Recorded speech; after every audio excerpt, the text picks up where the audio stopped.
Baik, selamat siang. Assalamualaikum warahmatullahi wabarakatuh. Eh, Pada hari ini kita memasuki minggu ketiga untuk mata kuliah pemrograman jaringan.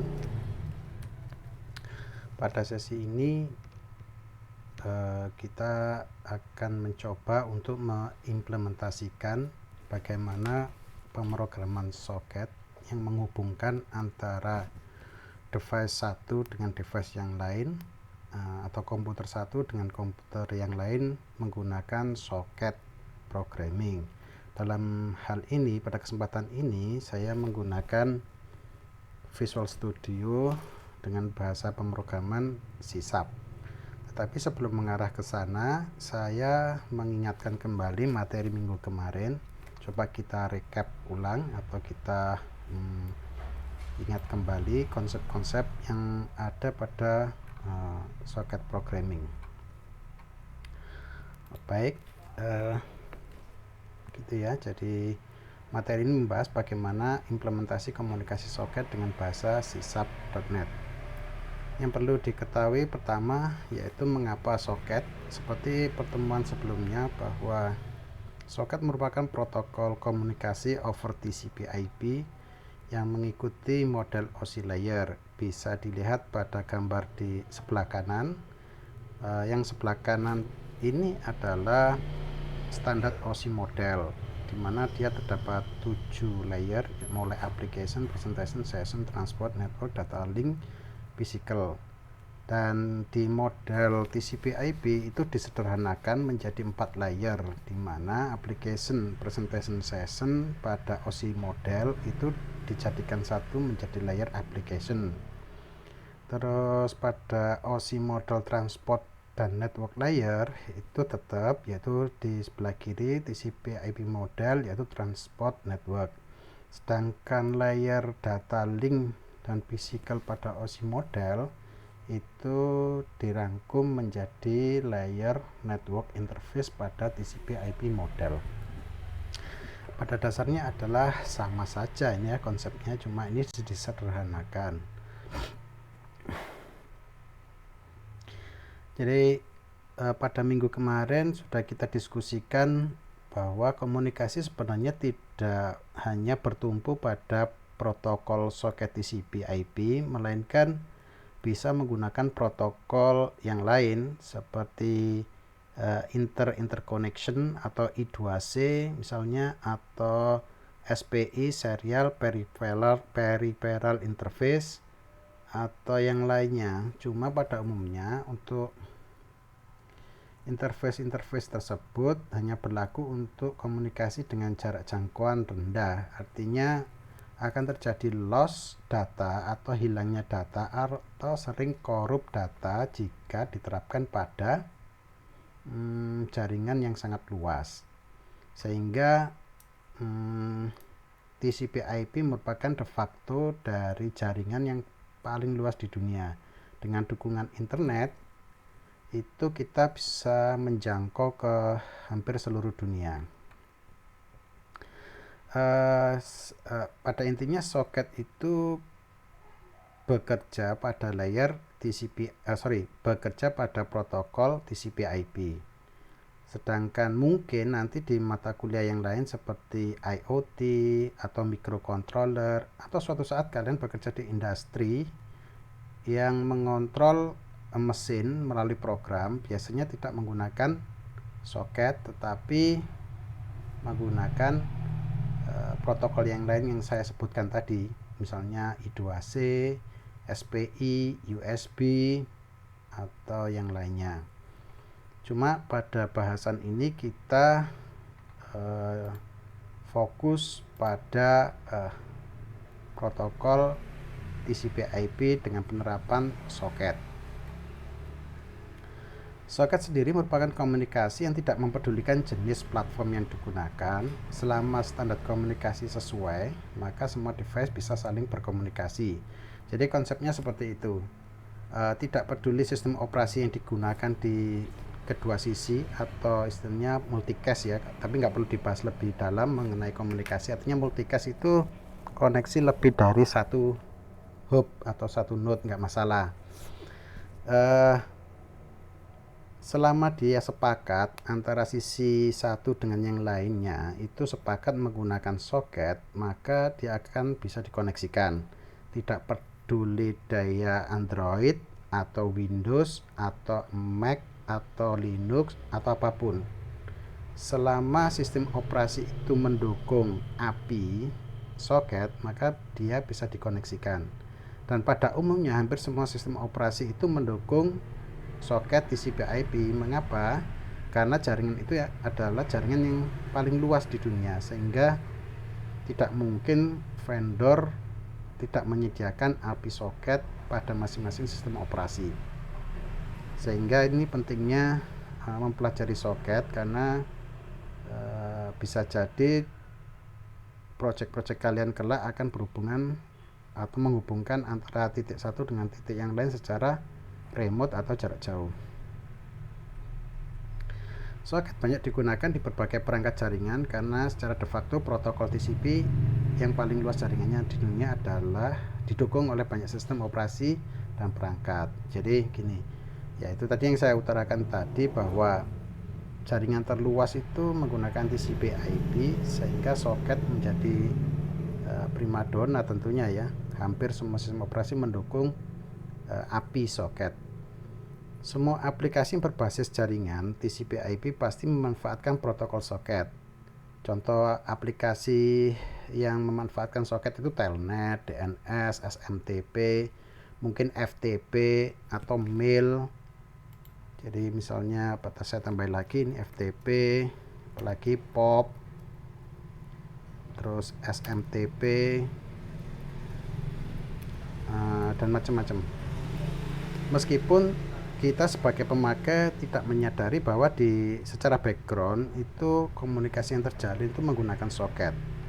Kalian menggunakan browser, misalnya ini saya tambahin lagi, misalnya HTTP, ya masih banyak lagi. Di balik itu semuanya menggunakan soket, meskipun kita sebagai pengguna tidak kelihatan ya.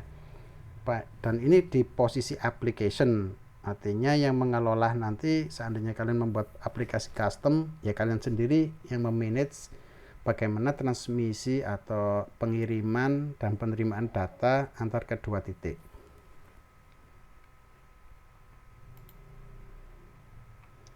Kemudian bagaimana arsitektur soket? Jadi soket berada di layer application pada OSI layer, sehingga kita tidak memperdulikan layer di bawahnya. Jadi kalau antara titik 1 dengan titik 2 ini mulai application ke transport ke network interface, andai kata ada dua titik, maka ada dua layer tentunya. Anggap aja TCP/IP model ini adalah titik A dan ini titik B. Prosesnya adalah dari application turun ke transport ke network interface, terus ke sini mestinya apa? Misalnya adalah network interface, network, transport, dan application. Nah, karena itu adalah standar protokol yang ada pada layer TCP/IP model. Nah, fokus soket itu ada di layer application. Nah, bagaimana proses paket data itu sampai tujuan? Tentunya kita tidak membahasnya karena itu urusan di masing-masing layer. Saya asumsikan bahwa kalian tidak mengubah atau tidak melakukan routing apapun. Kan konsep-konsep dasar yang kita diskusikan di minggu kemarin, bagaimana proses bagaimana meletakkan IP tujuan di header, bagaimana mengirim data pada payload, semuanya sudah dipelajari di semester-semester yang lalu tentunya. Jadi kita fokusnya hanya di application. Untuk demonstrasi program, saya asumsikan bahwa antara titik 1 ke titik 2 itu adalah satu network. Konsep dasar sebuah jaringan bisa terhubung, kalau kalian masih ingat, adalah antara host ke host yang lain itu harus senetwork. Jika tidak senetwork, maka diperlukan routing. Cuma routing kan tidak dibahas di sini, nanti akan meluas. Jadi posisi soket ingat ada di application. Terus bagaimana dengan proses pengiriman data jika physical layer menggunakan WiFi atau menggunakan kabel RJ45 atau fiber optik? Nah, kita tidak membahasnya di sini karena itu adalah di mata kuliah jaringan. Oke. Sehingga pastikan bahwa untuk demonstrasi nanti untuk mengirim data dari titik A ke titik B itu sudah satu network.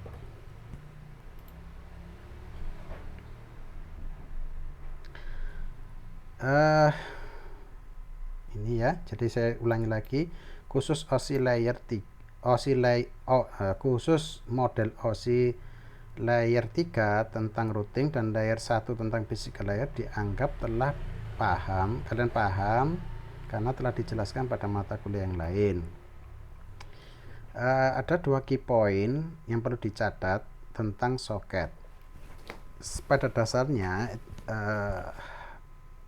karena kita di layer application, yang diperlukan hanya 2, yaitu ketika paket data itu dikirim ke alamat IP berapa, itu harus tahu, ya kan? Alamat IP tujuan adalah alamat di mana data tersebut dikirim.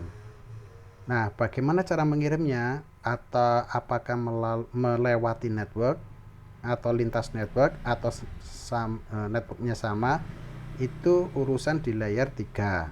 Jadi kita tidak membahasnya di sini. Saya asumsikan bahwa semua telah terkoneksi. Jadi yang dibutuhkan hanya IP tujuan kemana paket data itu dikirim di titik B, dari A ke B. Nah, B itu IP-nya berapa?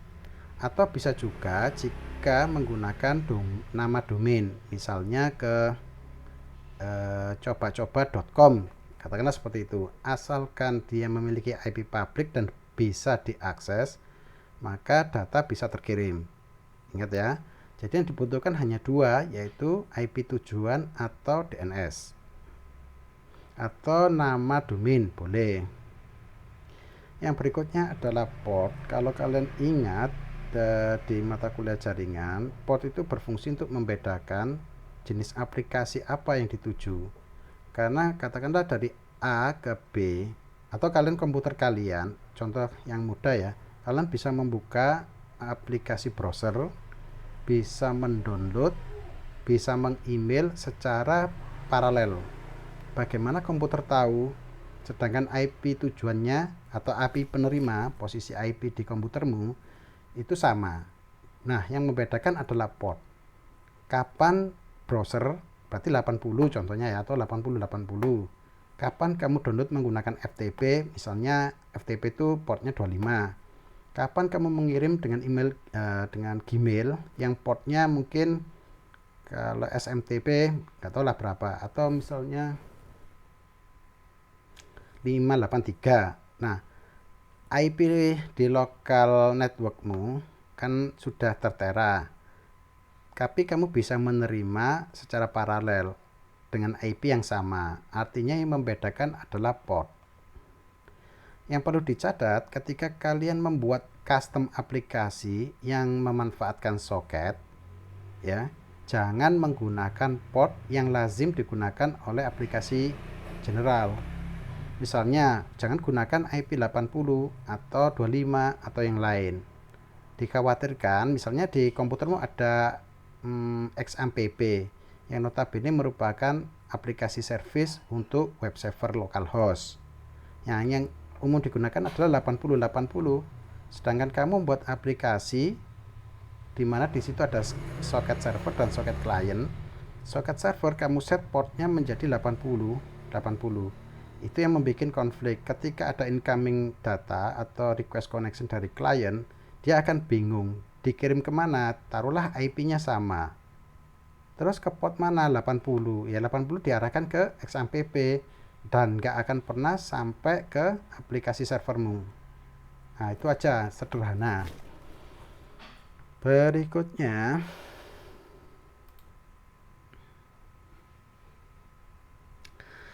pada soket server, masih berseputar arsitektur soket, itu terdapat 2 sisi. Yang pertama yaitu soket server, dan yang kedua adalah soket client. soket server posisinya selalu kondisi standby atau dalam pemrograman soket dinamakan listening, yang selalu aktif ya, menunggu jika terdapat permintaan koneksi dari soket klien masuk.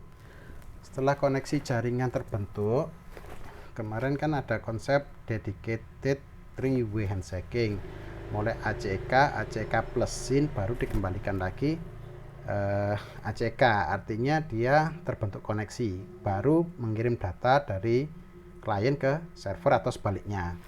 Intinya harus ada koneksi yang dedicated gitu. Di sisi yang lain, posisinya sebagai yaitu soket klien. Soket klien ini yang menginisiasi atau mengawali sebuah koneksi jaringan. Jadi konsepnya, sebelum kita bertukar data, tentunya kita harus membuat koneksi.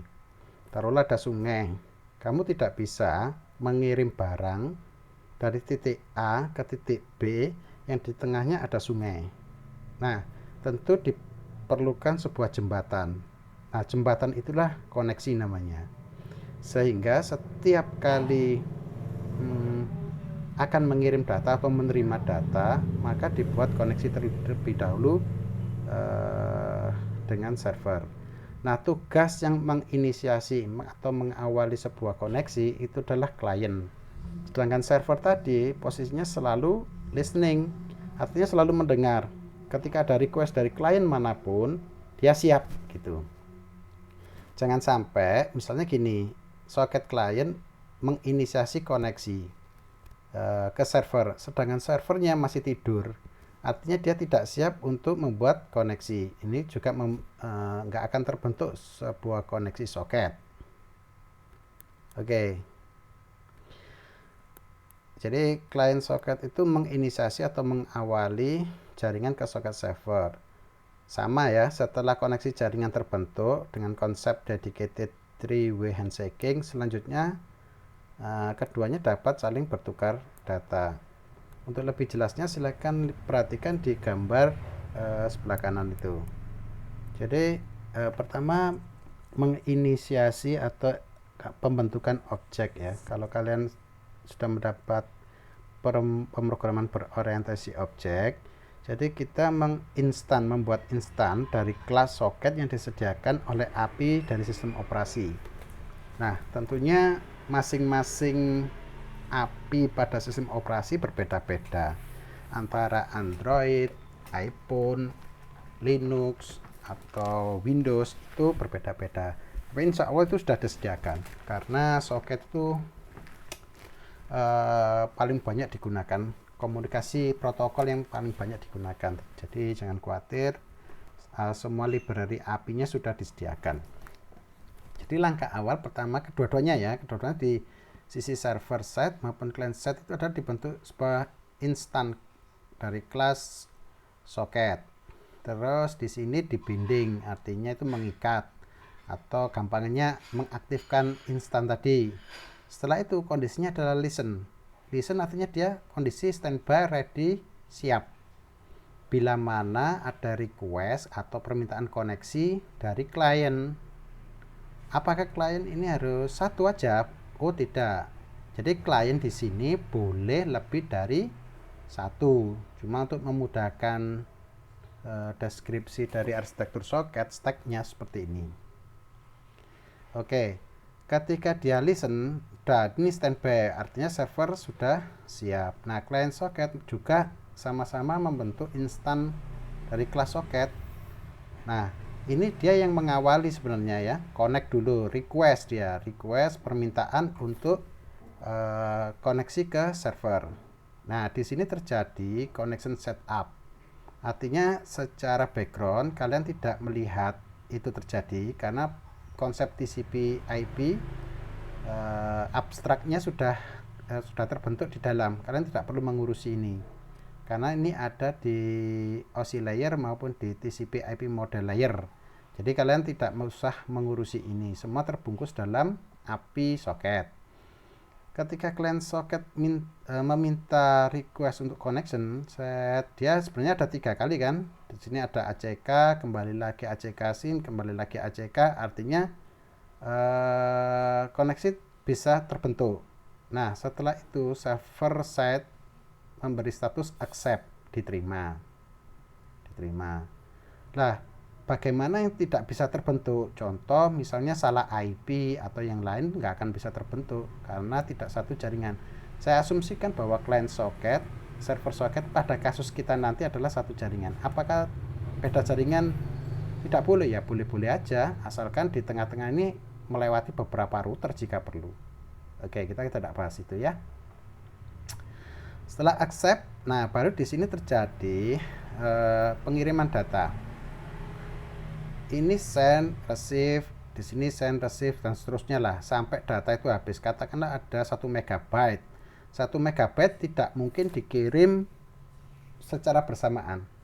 Ini mungkin di mata kuliah sistem operasi sudah dijelaskan. Sistem operasi dan di jaringan. Jadi paket data itu di slicing dalam bentuk chunk atau potongan-potongan byte. Dikirim secara berkala. Mengapa demikian? Karena di sisi server bisa jadi dia melayani yang aplikasi yang lain. Kalau 1 mega dikirim secara keseluruhan, maka di sisi server harus melayani 1 mega menunggu sampai selesai. Ya kalau jaringannya bagus, kalau tersendat-sendat juga akan lama. Sehingga makanya kalau di sistem operasi ada namanya scheduling, kalau dihubungkan dengan sistem operasi ya, dengan round robin, yaitu penjadwalan dengan adil, mana yang datang, mana yang dilaksanakan terlebih dahulu sesuai timeline atau space time yang diberikan. 1 menit, 1 detikan, berarti dia 1 detik jatahnya bergantian. Nah, kita nggak bahas ke sistem operasi. Kalau lupa bisa dibaca-baca lagi tentang mata kuliah sistem operasi. Nah, taruhlah misalnya ya, analoginya misalnya 1 megabyte dikirim saya bagi 100, maka misalnya 100 berarti ada 10 kali pengiriman. Nah, ketika 1 mega itu selesai, ada bit penanda bahwa itu selesai. Pun ini juga dibahas di mata kuliah jaringan tentang datagram dan seterusnya. Ketika selesai, maka connection tadi harus diputuskan. Ingat, ini penting banget. Jika tidak diputuskan, maka server ini seolah-olah terus melayani client side. Itu yang menjadi boros dan kendala nanti ya, seolah-olah seperti hang. Jadi begitu. Jadi ya, saya ulang lagi bahwa server side dan client side ini mengambil API soket dari sistem operasi. Nah, nama-nama bagaimana instannya itu mengikuti aturan main yang ditetapkan oleh sistem operasi. Antara Android, iOS, mungkin Linux dan Windows mungkin berbeda, tetapi secara struktur sama karena ini adalah standar yang ditetapkan. Server harus ready terlebih dahulu, wajib. Kalau tidak ada server side tidak siap, maka saat client side melakukan inisiasi atau mengawali koneksi nggak akan pernah ditanggapi. Jadi pertama soket, binding melekatkan instan untuk mengaktifkan, jadi ini kerja di background. Kemudian statusnya dia listen, artinya sudah siap untuk menerima request koneksi dari klien-klien yang lain. Setelah itu proses transmisi data dan penerimaan data. Setelah misalnya 1 mega terkirim dengan proses slicing pun tidak kita bahas ya, artinya itu ada di OSI layer, kita nggak ngurus bagaimana prosesnya. Kalau 1 mega sudah terdeliver sepenuhnya, maka wajib hukumnya untuk memutus koneksi. Oke, nanti kita bahas lebih dalam di page berikutnya.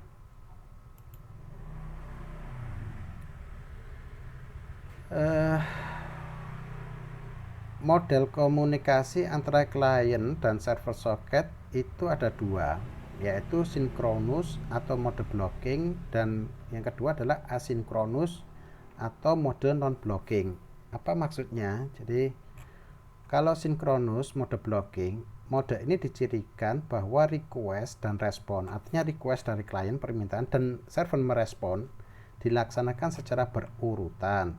Jika terdapat 3 atau lebih klien, misalnya server melayani tidak hanya 1 ya, bisa lebih dari 1 klien, contohnya 3 klien.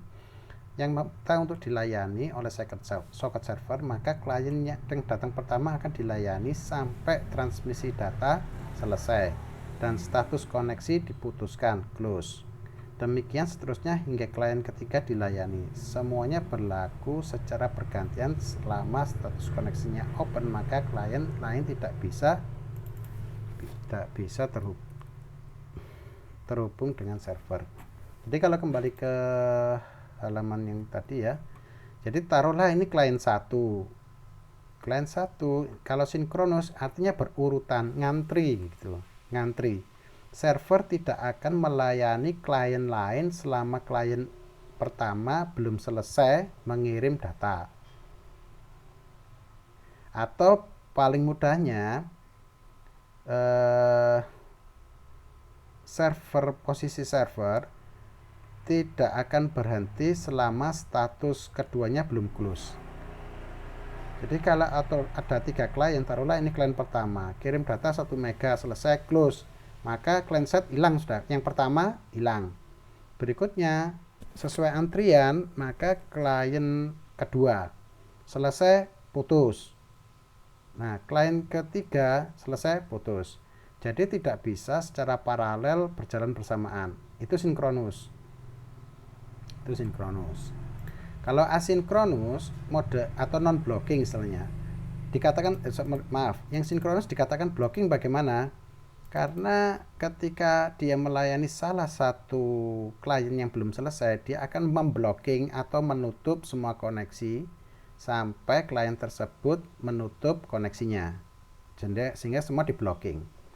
Kalau asinkronus itu mode non blocking. Mode ini memungkinkan server melayani lebih dari satu klien secara simultan. Artinya simultan itu bergantian. Klien 1 artinya gini, taruhlah ada 1 mega, klien 2 1 mega, klien 3 1 mega. Bukan berarti klien 1 1 mega diselesaikan, klien 2 1 mega diselesaikan, klien 3 1 mega diselesaikan. Itu sama artinya dengan sinkronus atau mode blocking. Tetapi taruhlah begini, dengan antrian yang adil, dengan pengiriman data waktu yang adil, misalnya ada 3, klien 1 terbentuk koneksi, klien 2 terbentuk koneksi, klien 3 terbentuk koneksi, dan masing-masing diberi jatah waktu untuk pengiriman data, dan tidak harus selesai sebesar ukuran data secara keseluruhan. Artinya 100 kilobyte gantian klien 2, 100 kilobyte gantian lagi klien 3, dan kembali lagi di 100 kedua, 100 ketiga, dan seterusnya sampai habis sehingga semua bisa dilayani. Itu yang dimaksud asinkronus. Sehingga jika klien 1 request connection, terus ada klien 2 request connection, dia masih bisa menerima, dia tidak memblocking. Jadi, tapi biasanya di posisi server bisa kita batasi, artinya maksimal jumlah yang bisa terkoneksi bisa dibatasi, karena kalau lebih dari itu ya lumayan berat. Jadi seolah-olah setiap koneksi itu dianggap sebuah session. Ini hubungannya dengan thread. Jadi kalau di Java ada pemrograman multi-thread, di sini juga sama. Jadi multi-thread di dalam prosesor itu ada thread, semacam jalur-jalur pipa kecil yang melayani thread. Artinya dia bekerja di belakang layar, bekerja secara simultan. Ini kaitannya juga dengan sistem operasi, tapi kita tidak membahas terlalu dalam ya. Oke.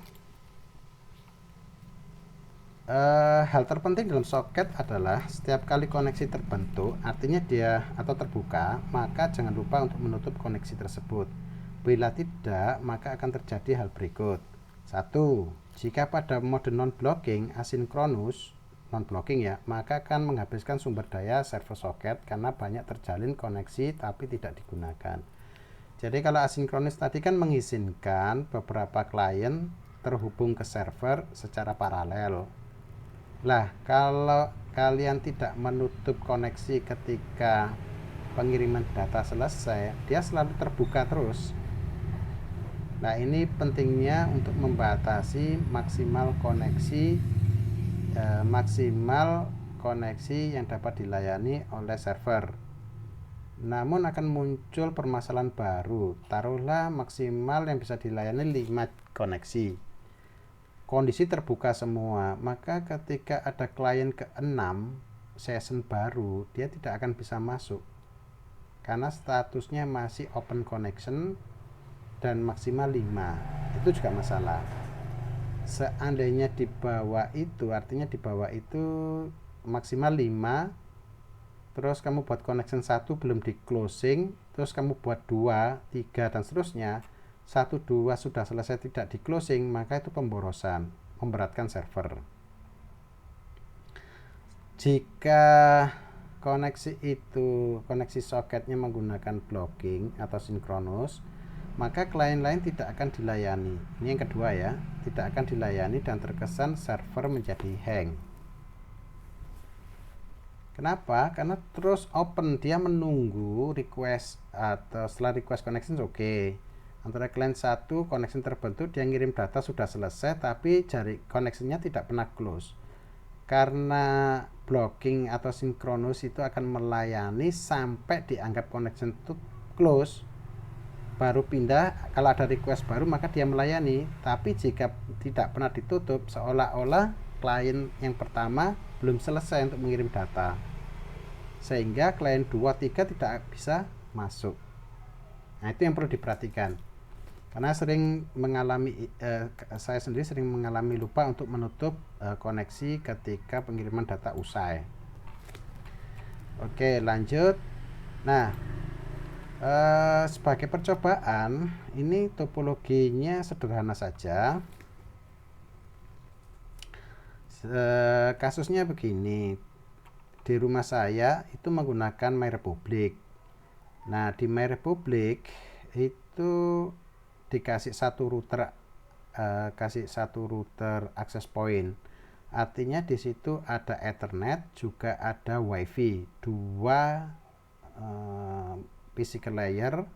Yang satu kabel terhubung dengan FO, otomatis dia ke internet service provider, dan ini posisinya kita nggak tahu. Intinya dia menuju ke jaringan luas internet, meskipun di belakang itu tentu ada routing sampai ke Jakarta, sampai ke Singapura NAP atau gerbang internasional, ke Hong Kong dan seterusnya, kita nggak perlu tahu, karena konsep router itu hanya pada next route, bukan sampai ke mana-mana. Itu urusan masing-masing route, dan kita tidak membahas itu. Saya asumsikan bahwa ini koneksi ke internet, cuma yang kita pakai itu hanya di sini ya.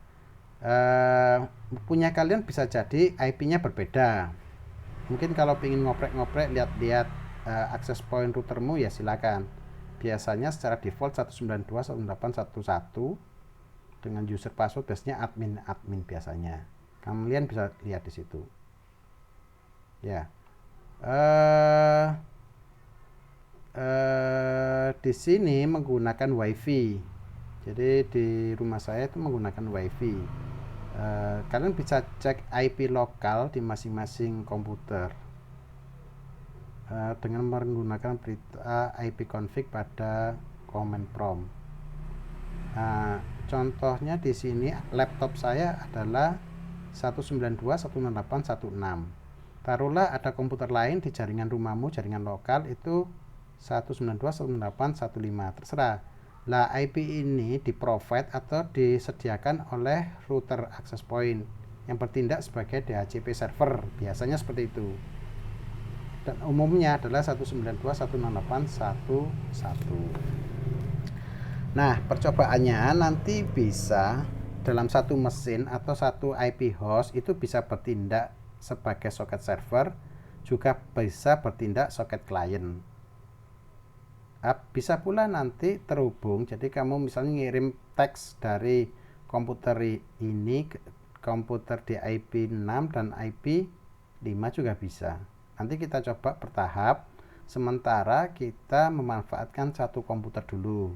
Nanti saya kasih tugas bagaimana mengimplementasikan di 2 host dengan IP berbeda, dengan port yang berbeda.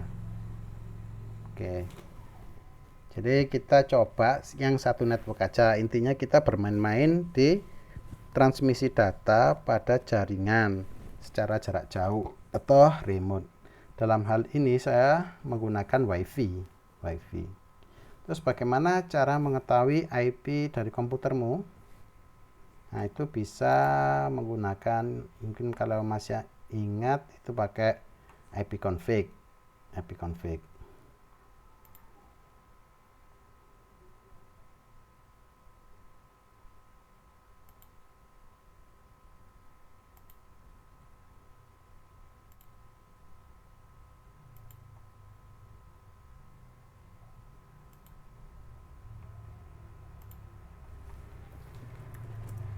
Jadi misalnya ipconfig itu ya. Ini saya buka di command prompt. Nah, kalian bisa lihat di sini ada beberapa network. Ada yang Ethernet. Kalau ini beberapa punya VirtualBox ya. LAN, karena LAN-nya nggak terhubung kemana-mana, artinya Ethernet saya pakai ya, dia tidak aktif, dan saya tidak menyeting IP statis pada Ethernet, ya tidak muncul. Yang penting itu di wireless LAN adapter WiFi. Nah, di sini tampak bahwa IP di komputer saya adalah 192.168.1.6 dengan subnetting 255.255.250, artinya prefix /24. Nah, gateway ini menunjukkan pintu gerbang menuju ke jaringan yang lebih luas. Dalam hal ini adalah routernya. Kalau di gambar sebelumnya tadi itu merupakan router dari MyRepublic. Jadi kalau saya ping ke 192.168.1.1, ini adalah ke routernya MyRepublic.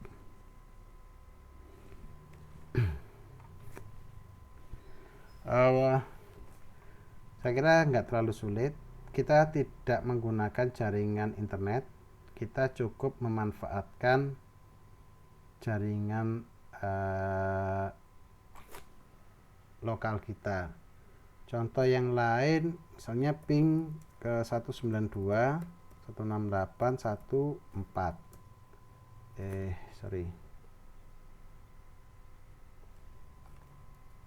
Berapa tadi ya? Nah, coba kamu lihat nanti gini aja. Saya ini lagi ngerekam agak sulit ya untuk mengcapture.